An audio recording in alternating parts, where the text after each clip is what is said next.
So ito na mga kapatid, welcome back sa Usapang Kanto with One Talk PH. So ito mga kababayan, panigurado mga kapatid, marami pong mga DDS ang mag-iiyakan sa bidyong ito.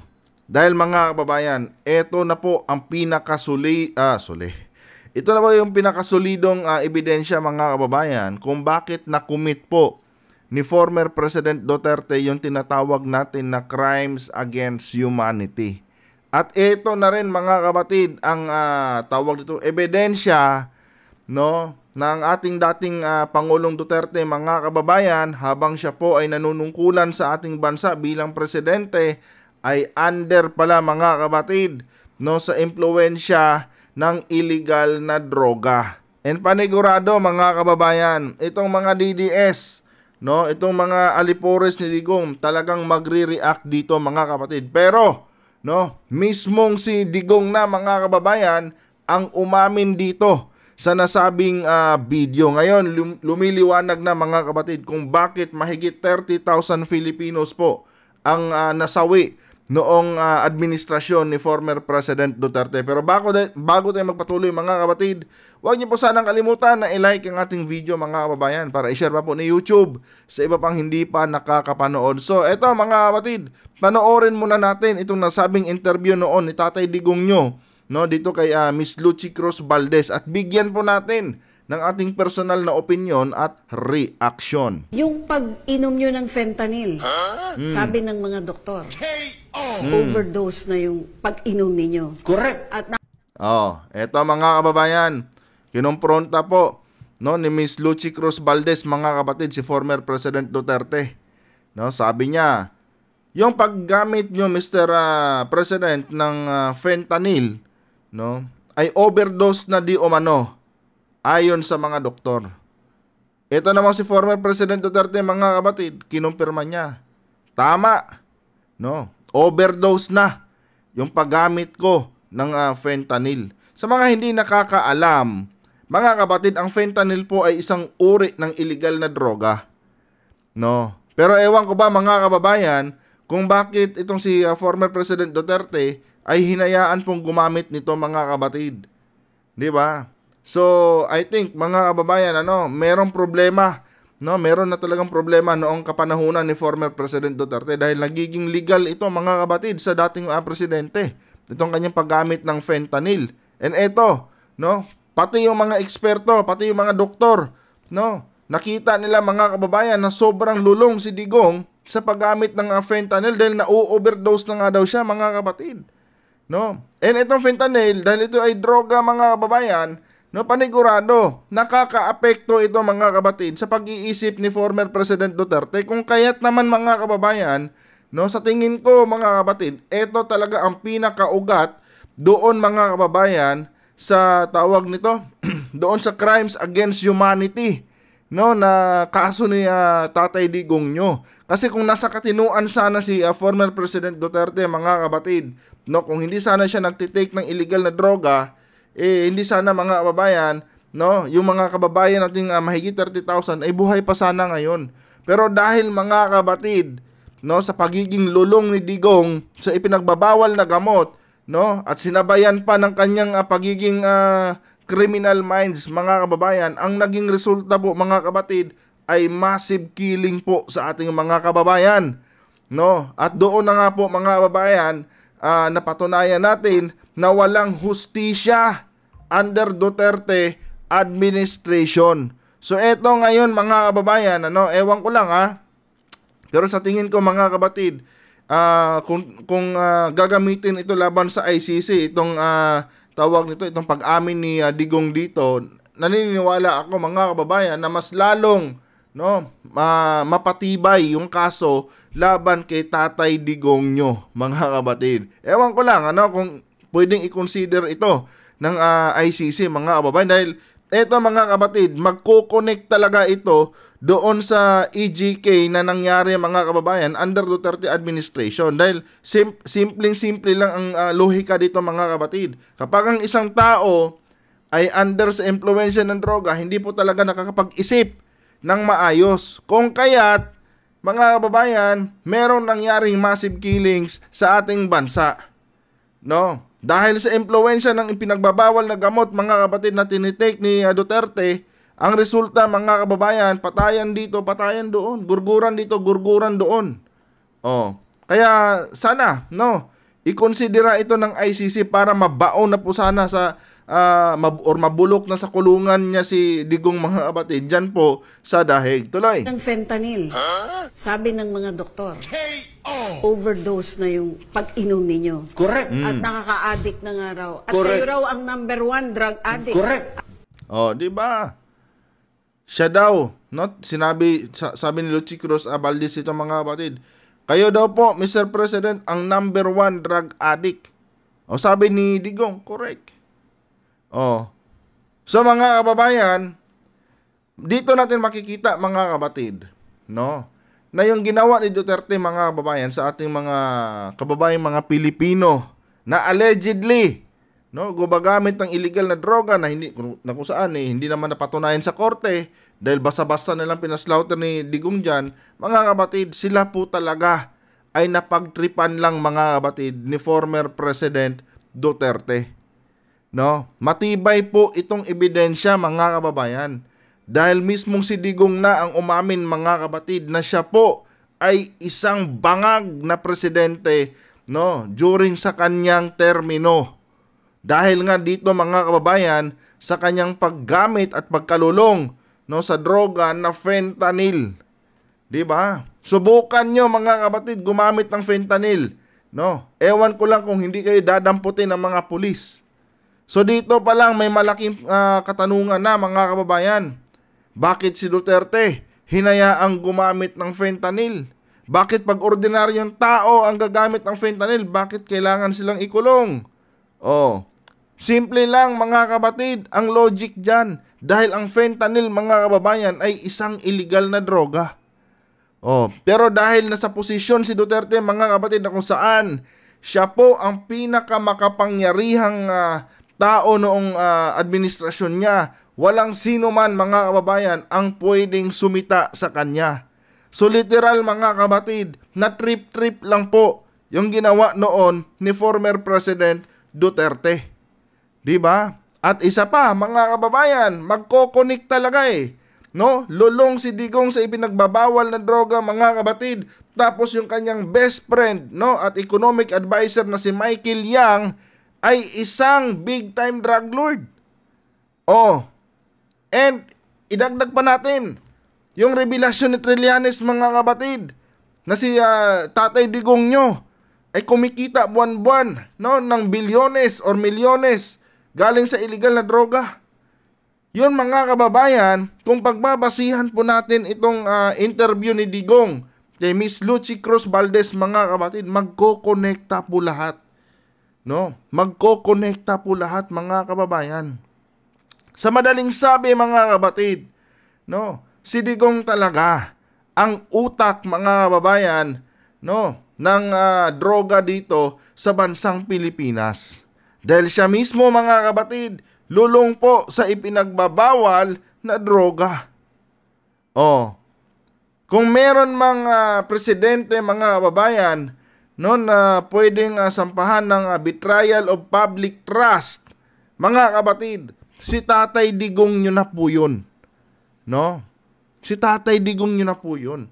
Dahil itong interview niya, mga kababayan, kay Miss Lucy Cruz Valdez, na kung saan proud and loud si Digong na aminin yung kanyang pagiging lulong sa ipinagbabawal na droga, mga kapatid.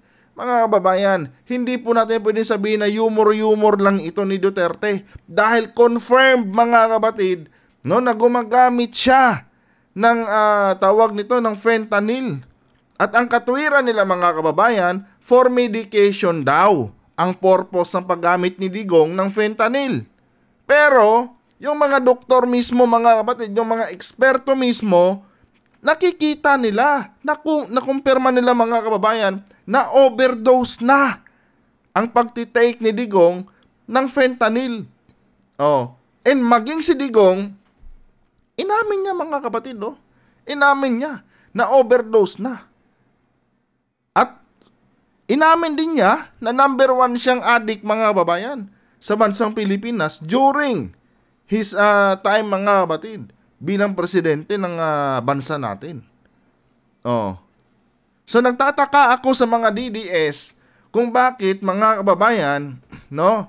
Bato ng bato sila ng aligasyon kay PBBM na di umano bangag, no? Wala daw sa katinuan yung ating presidente ngayon at dapat nang bumaba na sa pwesto. Samantalang mga kababayan, malinaw pa sa sikat ng araw ang ebidensya mga kabatid, no, laban kay Digong. Malinaw pa sa sikat ng araw mga kababayan, no, kung bakit merong extrajudicial killing sa nangyari sa ating bansa during sa time ni Digong. Dahil mga kabatid, yung ating presidente noon lulong sa ipinagbabawal na droga.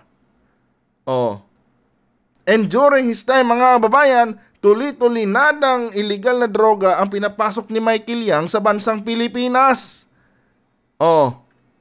Di ba? So ngayon mga kabatid, no, bira ng bira sila kay President Marcos. Wala silang maipakitang sapat na ebidensya. Puro lang kwento. No? Puro lang kwento, gawa-gawang kwento. No? Na wala namang basihan. Samantalang itong si Duterte mga kabatid, no? Bali-balik ta rin man natin, no? Pwede natin pagkonektahin lahat ng dots mga kababayan. At pwede natin sabihin mga kabatid, no, na kaya pala maraming namatay during sa administrasyon ni Digong dahil yung presidente natin mga kabatid ay bangag. Kaya karapat dapat, no, na ikulong si Digong dyan sa ICC at panagutan niya yung ginawa niyang crimes against humanity. Dahil mga kababayan, wala po sa tamang wisyo yung ating presidente. Sa sobrang bangag niya mga kabatid, umabot sa sukdulan si Digong na pati yung ating teritoryo pinapamigay na po niya mga kababayan sa bansang China. Di ba? Kayo ngayon mga DDS, kayo mag-isip dahil hindi coincidence lahat ito. Umamin si Tatay Digong nyo, nalulong siya sa ipinagbabawal na droga. Tapos maraming mga Pilipino ang namatay na walang hustisya, walang due process. 30,000 Filipinos, no, ang kanyang pinaslaughter and counting pa yan mga kababayan. Gurguran dito, gurguran doon.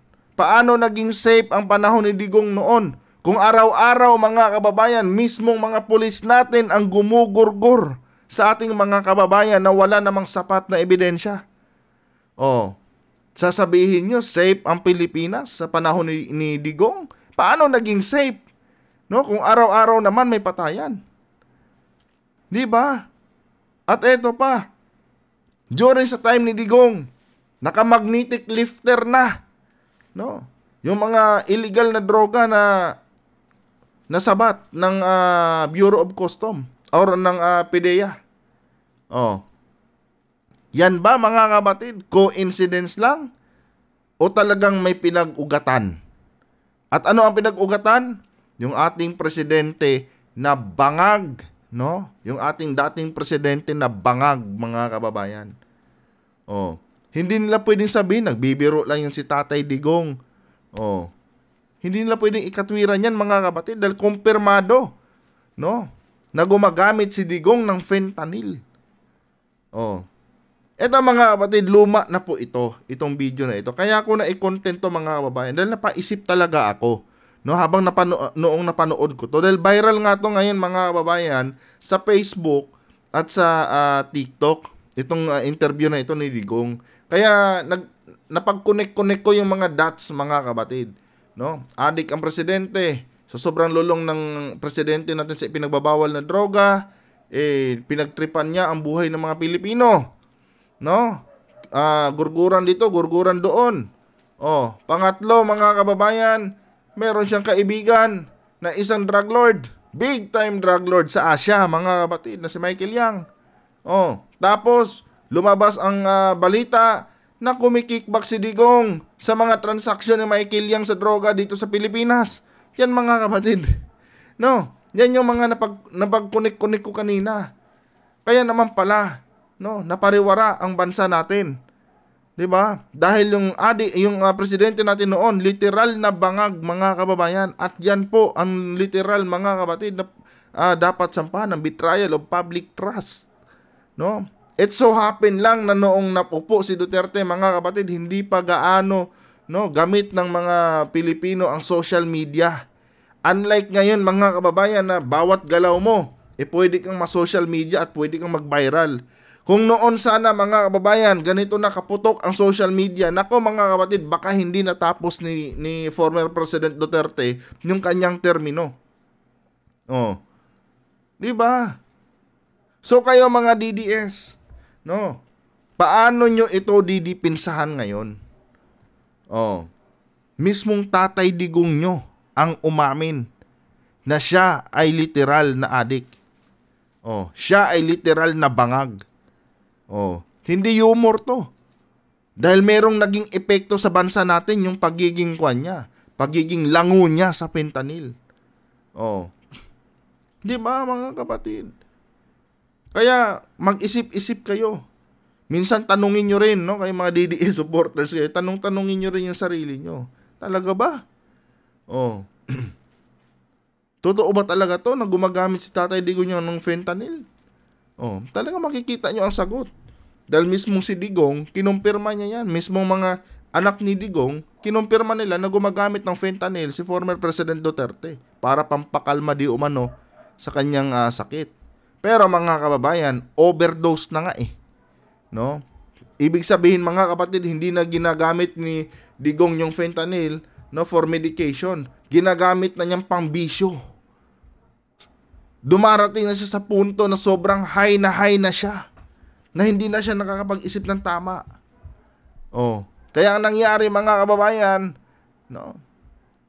gurguran dito, gurguran doon, naging slaughterhouse mga kapatid, ang bansang Pilipinas. Oh, mag-isip kayo mga DDS. One drug addict. Correct. Nilagay ko lahat. Maganda ang feeling. Proud pa siya mga kapatid, Proud pa siya. Talagang ini-express pa niya mga kababayan kung ano ang pakiramdam niya pag sobrang lango niya sa ipinagbabawal na droga. Drug addict. Correct. Nilagay ko lahat. Overdose na yung pag-inom ninyo. Correct. At nakaka-addict na nga raw. At Correct. kayo raw ang number 1 drug addict. Correct. Nilagay ko lahat. Maganda ang feeling. Para kang nasa... I have never been to paradise, but I've been there. Mapriso ka. Diba? Sobrang sarap daw sa pakiramdam mga kapatid. Sarap daw ng feeling. Parang ribisco lang mga kababayan. Kidding aside mga kapatid, wala. Dapat lang talagang makulong si Tatay Digong mga kababayan sa dahig. Dahil ito talaga mga kapatid, ang pinaka-ebidensya kung bakit nagkaroon ng crimes against humanity under Duterte administration. Hindi lang talaga hindi talaga na-maximize ang social media that time. Kaya mga kababayan, walang gaanong hindi ito lumalabas sa social media. Hindi ito napagtuunan ng pansin. Pero ngayon mga kapatid, na wala na si Duterte, napagtagpi-tagpi na po natin, kung bakit nauwi sa pagkakulong si Duterte sa ICC. Dahil mga kababayan, meron naman pala talagang sapat na basihan. May pinag-ugatan po mga kapatid. Kaya itong mga DDS, mag-isip-isip na kayo. Eto mga kapatid, itong pangalawang video na to, isingit po natin sa ating topic ngayon.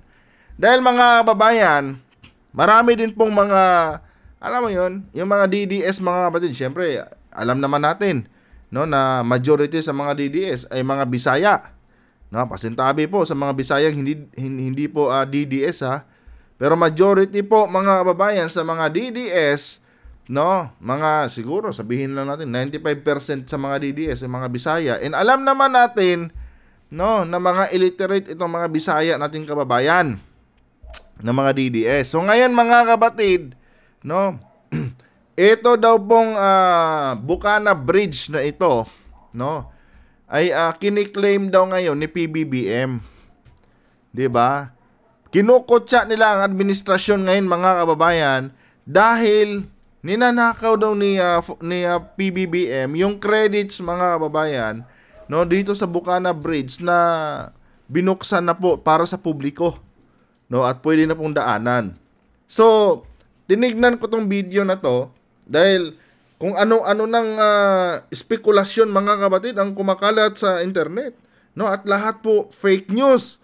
And napagtanto ko na talagang literal, mga kababayan, na mahihina po ang kukote ng mga DDS dahil ni minsan, mga kapatid, hindi po inangkin ni PBBM, no, na major projects niya itong Bukana Bridge na ito, na ngayon, mga kababayan, halos magkanda kwan na, no, magkanda windang-windang na ang mga utak nitong mga DDS dahil inaangkin daw talaga, no, ni President BBM yung proyekto ni Tatay Digong nila, na kung saan, mga kapatid, ito po'y palubag loob ng bansang China, no, sa bansang Pilipinas. Nang sa ganoon, mga kababayan, manakaw po ng China yung ating mga teritoryo, yung ating mga isla dyan sa may West Philippines. So ito, mga kapatid, no, panoorin muna natin saglit itong video na ito bago tayo magtapos. We are happy to announce that the goodwill gesture of the People's Republic of China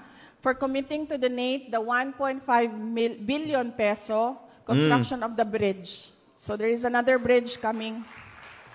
Must acknowledge my predecessor, someone who was a central part of the instrumental central part to bringing us here all today, the former President Rodrigo Roa Duterte.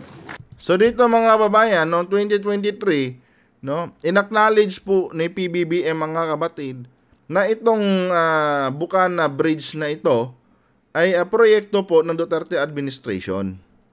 So walang interes ang Pangulo, mga kababayan, no, na nakawin ito at i-credit sa kanya. Inacknowledge siya, sobrang klaro dito, mga kapatid, ang sinabi po ni PBBM.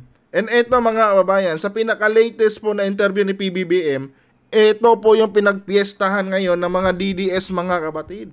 Dahil ninanakaw daw ni PBBM, no, yung credit, mga kababayan, dito sa Bukana Bridge. Ito, pakinggan nyo. This is one of the four major projects that our legacy projects that we will be finishing in Davao and its environs. Sabi ni PBBM, mga kapatid, isa ito sa pinaka major projects, no, na ating pinatapos, no, dito sa Davao. Yan ang sabi ng Pangulo dito, mga kababayan. Hindi po sinabi ni PBBM, no, siguro, mga kapatid, dahil siyempre makitid ang utak ng mga DDS. Noong narinig siguro ng mga DDS na binanggit ni PBBM yung salitang major projects, mga kababayan, no, nag-init agad yung kanilang ulo. At dahil hindi sila makapag-comprehend dito sa ibig sabihin ng Pangulo. 'Di ba? Ang ibig sabihin ni President Marcos kasi dito, mga kapatid, yang Bukana Bridge na yan ay isa nga yan, no, sa 4 na major projects ng predecessor niya ni former President Duterte noon na kanyang pinagpatuloy. 'Di ba? 'Yun po ang ibig sabihin nun. Hindi ginagrab ni PBBM yung credit sa bridge na yan. Dahil hindi naman ganun katanga ang Pangulo. Nakita nyo ba yung gilid ng bridge na yan?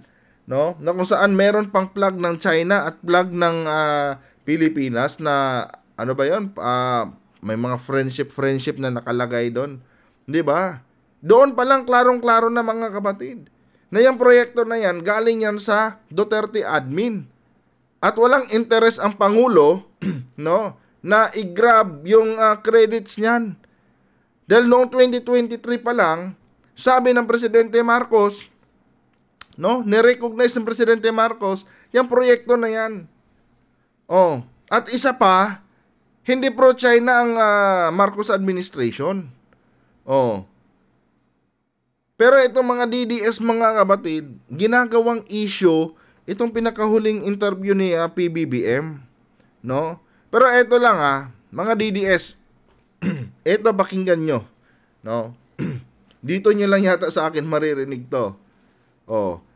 Dapat magpasalamat kayo kay President Marcos eh. Bakit kamo? Kung na ibang presidente lang, no?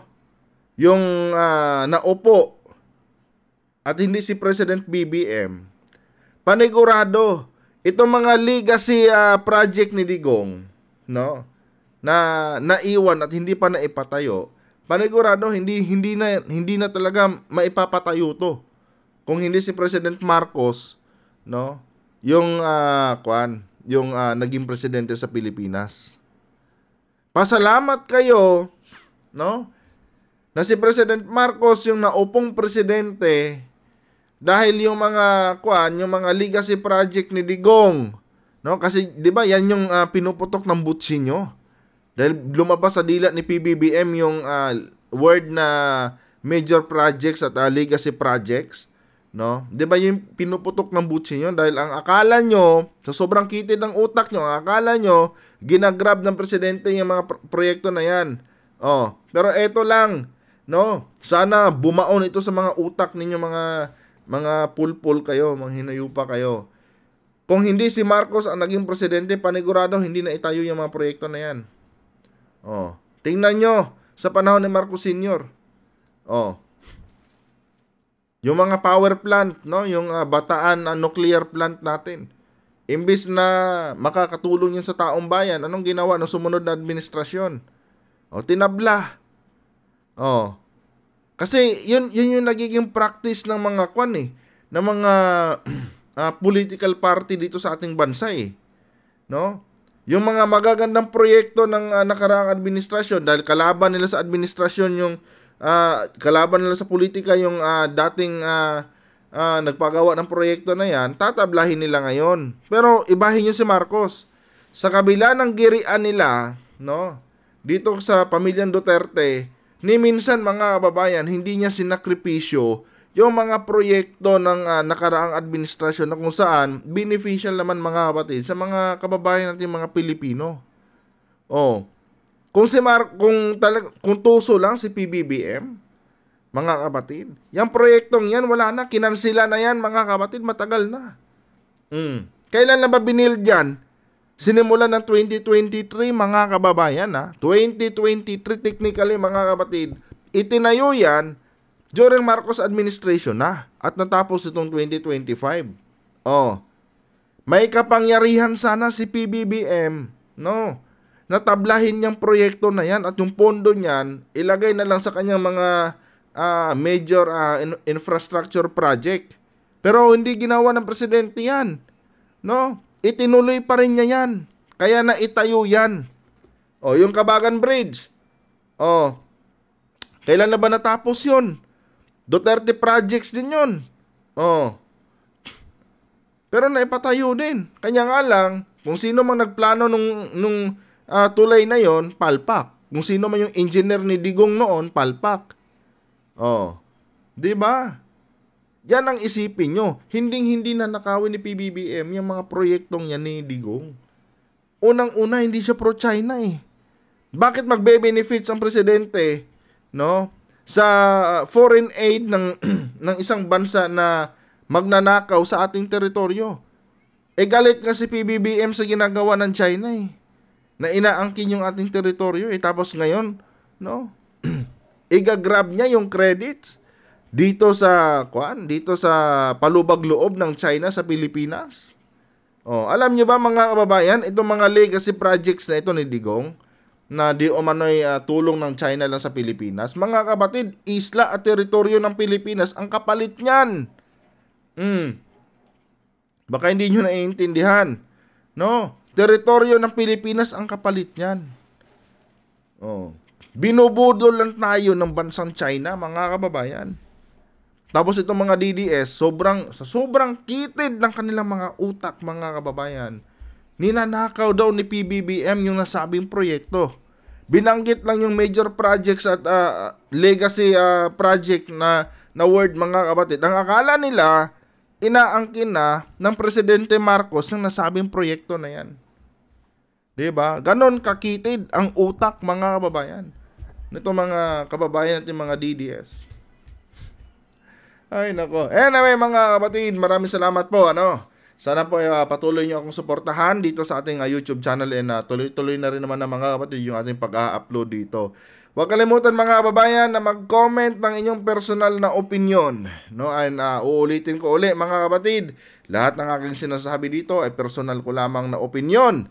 At hindi po ito sumasalamin sa opinion ng mga eksperto. Ngayon kung hindi kayo, hindi kayo agree sa mga sinasabi ko dito, karapatan nyo po yan. Kung agree kayo, di good mga kapatid. Magkakasundo po tayo dyan. Anyway guys, isa pa pala mga kapatid, hindi ko po ginawa itong video na ito para paniwalaan ninyo.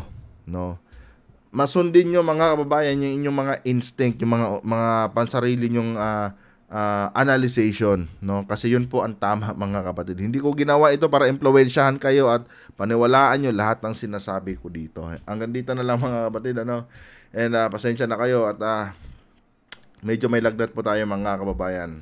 Adios.